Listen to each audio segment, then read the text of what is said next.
People used to ask him what he wanted to be when he grew up, and he used to tell people he either wanted to be a marine biologist or he wanted to be 10, and he didn't make it. The day he died, I was going to go out with my girlfriends, and Rich had a new friend named Steve. They were riding bikes, and I said, come on, we got to go pick up the babysitter, and he didn't want to go.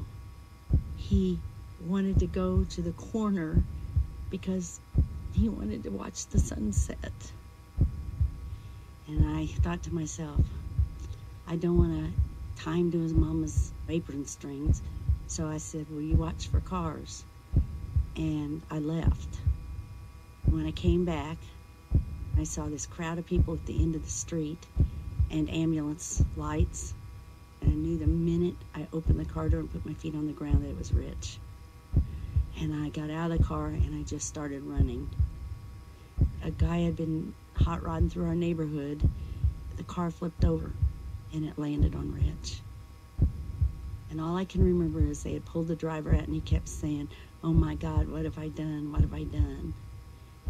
They put me in a police car and I just started screaming.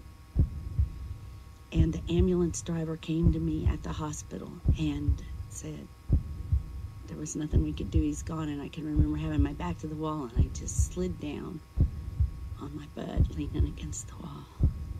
And he said, ma'am, I'm not supposed to tell you this, but he was dead at the scene. He'll never know what that meant to me, because one of the things that was the hardest for me was, what if he was suffering and I wasn't there for him, you know? And the worst part is when you realize you're going to live because you just want to die. I thought I wouldn't live 10 minutes, and I was astonished when I'd lived 10 days and mortified when I'd lived 10 months, and not even grateful yet when I had lived 10 years. I was just mostly surprised. And there was no one more astonished that I'd survived it than myself. When you lose your child, it's like somebody has just amputated a huge chunk of your heart.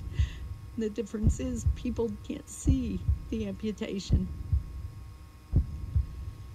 I miss him terribly.